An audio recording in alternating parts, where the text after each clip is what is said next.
What is up, everyone? I'm Skratch. Welcome to the channel. This is another Rachel Legends video. Today, I want to talk about 3 blessings that change the game. 3 blessings that are a must use. Now we have epic, legendary, and rare blessings, guys. You know, they're only available for the equal rarity. And while Brimstone and a lot of other blessings are still very good, these blessings became some of the best blessings in the entire game, especially if used on the right character. So I want to start with one of them that honestly was so powerful that Plarium actually had to intervene before it even got released to put a cooldown on it. So I am talking about emergency heal. And I'm going to give you a few examples on what champions should use them. The main thing that you need to keep in mind is not the champion's name, is what the champion does and why he needs the blessing. Why that champion, she needs the blessing, okay? Heals this champion whenever a shield buff placed on them expires, is removed, or is broken by an enemy attack. The value of the heal is equal to a portion of this champion's max HP. A 1-turn cooldown, which is very similar with a regeneration set. So when you have this at 6-star, because I only have a 1-star on her at the moment, the healing is going to go all the way up to 15%, literally the equivalent of a regeneration set. So it's extremely powerful, and we all know how impactful a regeneration set is in the game because it allows you to solo tons of crazy content. Now imagine this blessing, okay, on a 6-star, and then having a different set instead of the regeneration, allowing you to do even crazier things that you were able to do before. Now, I would suggest you to use this blessing on niche builds like that are meant to solo stuff on any champion, really.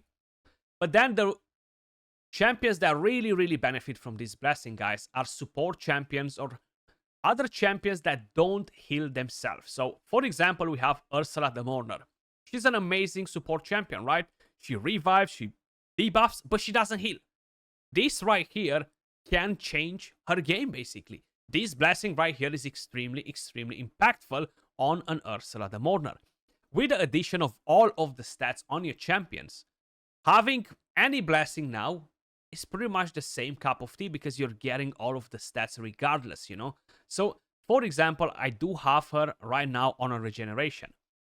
I'm not saying that I would necessarily remove the regeneration set from her once I have a 6-star blessing on her, because that would give me 30% healing every single turn. Like, she would be crazy good like this. Now, in order for this blessing to be effective on champions like Ursula the Mourner, you will require to have a shield.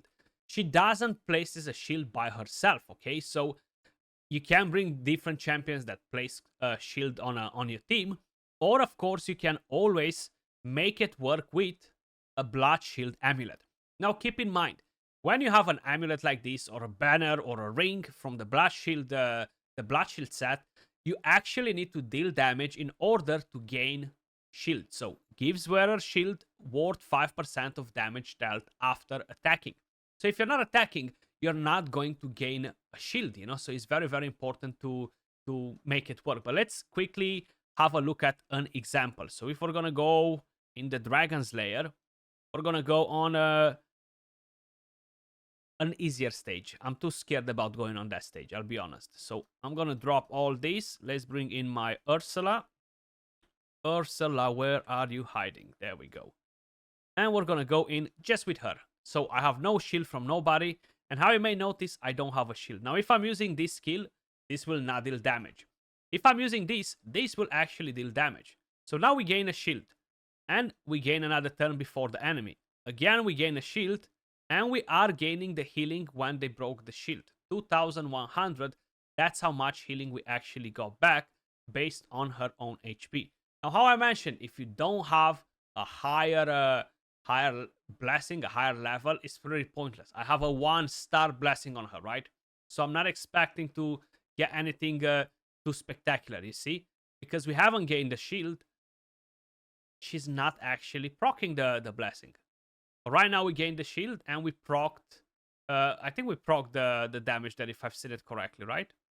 There we go, 2100, but then the rest of them are taking their turn. So that's how this blessing will work. But how I mentioned, she's only at 1 star. But let's check a different hero. Now, this is very effective against different champions that have a shield integrated in their kit already. So let's just take Lord Chamfort, for example. He is one of the best examples. So Lord Chamfort has this passive. At the start of each turn, places a shield buff on the champion, equal to 20% of their max HP for 2 turns. Will place a 15% decreased speed debuff for 1 turn on whichever enemy attacks this champion. And that is a great thing. Now, he does need to have the shield broken, or it needs to expire or something before, so he actually gets the healing. But if you are going to solo content with him, let's just say you're gonna try to solo the Ice Golem, right? He's great at soloing what stage? I can't even remember. Stage 20, stage 25. Let's just go on stage 25 as an idea, so we have a bit of a better example of what we're showing here. So let's just find Chamfort and put him in here. I don't have a War Master on him. I actually don't have masteries on him either, funny enough. I need to get so many masteries done, guys. It's just crazy. I probably need like 1 million energy to get my masteries done. I'm gonna put some food in there, because why not?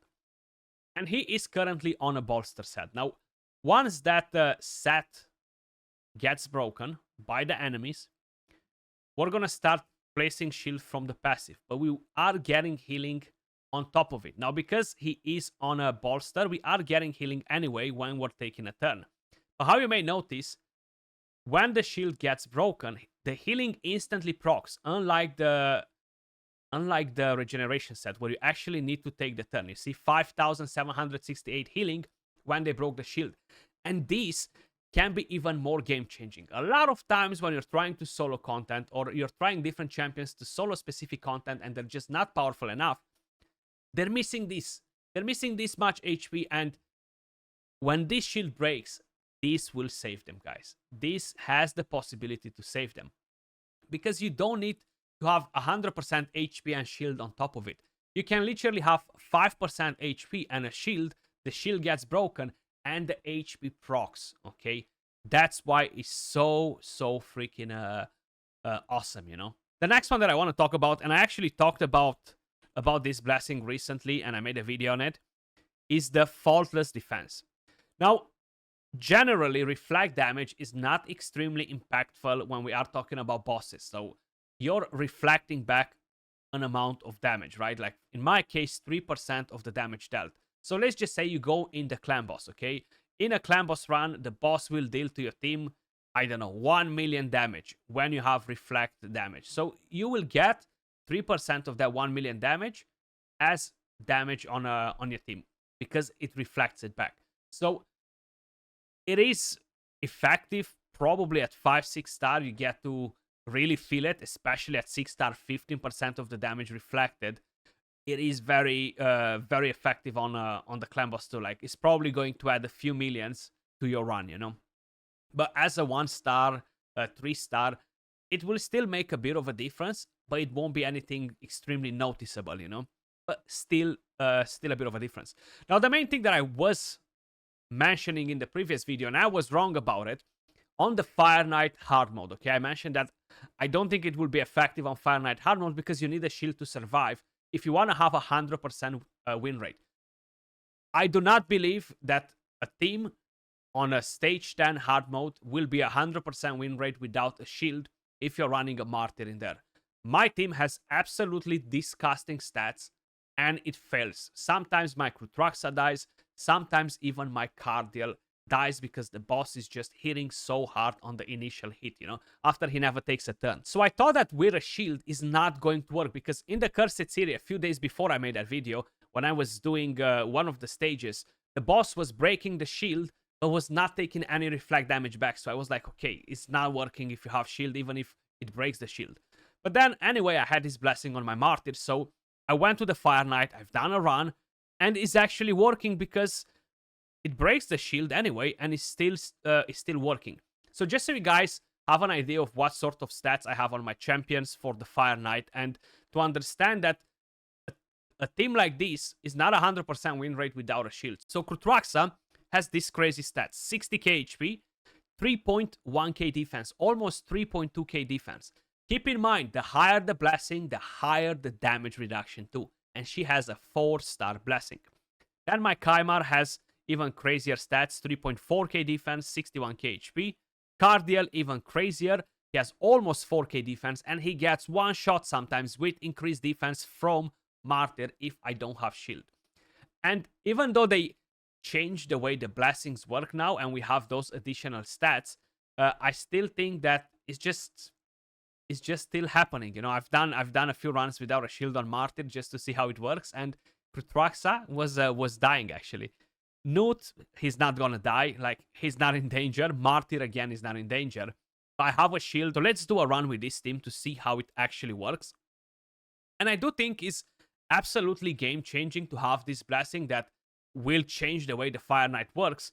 My only kind of like idea, especially on the hard mode for a team like this, in this team it actually does absolutely nothing, you know, and probably I could change that, and instead of Kutraxa run a better AoE damage dealer to clear the waves faster.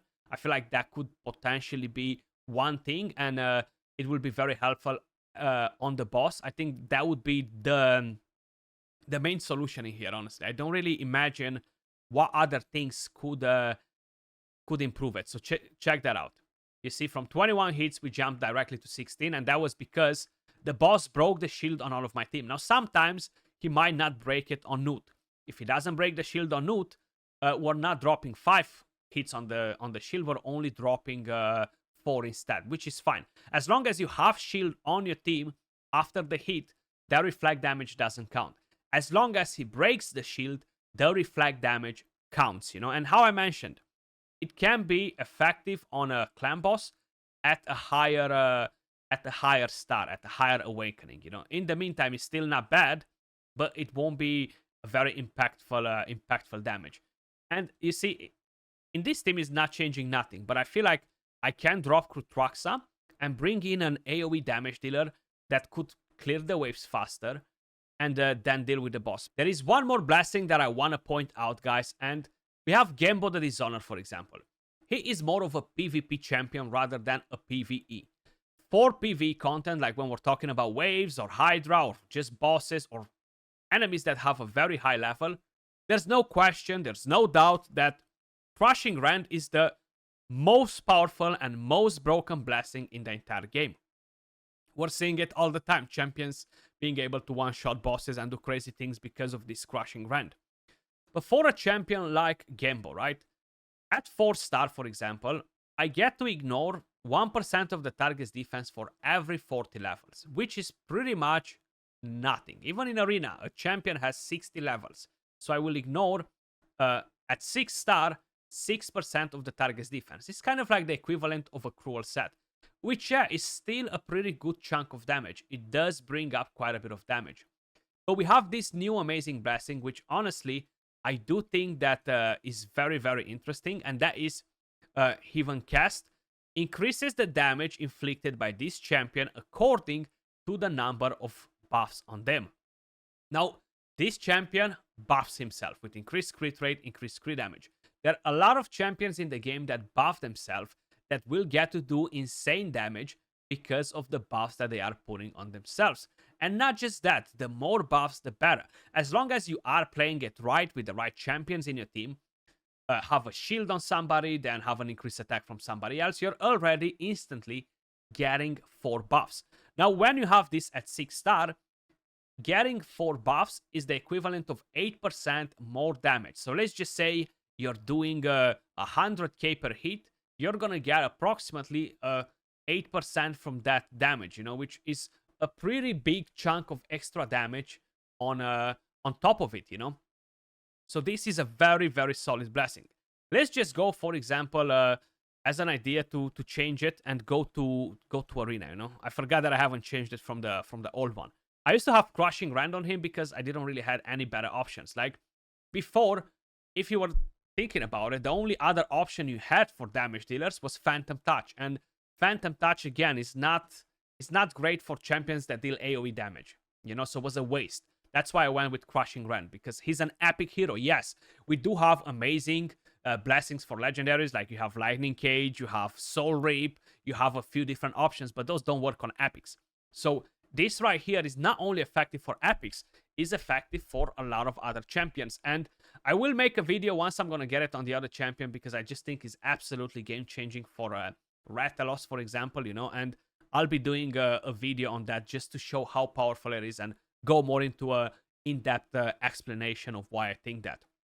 Now, I don't have masteries on a Gambo, unfortunately, guys. I've just realized that before.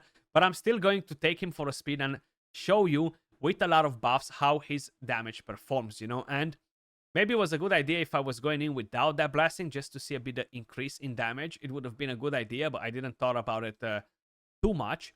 So let's just go against this one champion in here. So I'm going to go in with Nacret as well. That will give him even more buffs. So we have directly 4 buffs just to start with. 5 buffs. Let's just lock that one to make sure she's not getting any ideas. So right now we're going to put 2 more buffs on top of the 5 that we have. So right now we have 7. Now, because I have the blessing only at 4 stars, my damage will only increase by 1% per buff, if I'm not mistaken. The higher the blessing, the more effective it will be, basically, you know. And the damage just ramps up. I know the damage doesn't look too spectacular. You guys might want to see like a 1 million hit or something, but it's not gonna happen. It is a very effective blessing when you are using it on the right champion, and of course with the right team. Like, look at that. I already have 6 buffs. Just imagine I would have this with I don't know, for example, with like 10 buffs at 6 star.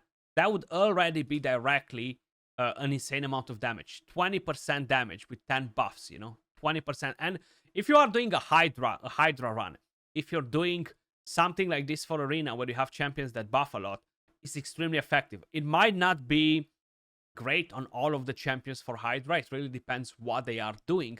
But for an epic champion, like, there isn't much else more effective than Crushing Rand or this blessing. And I do think Crushing Rand is much better for that content. But just let's just have a look at this hit here.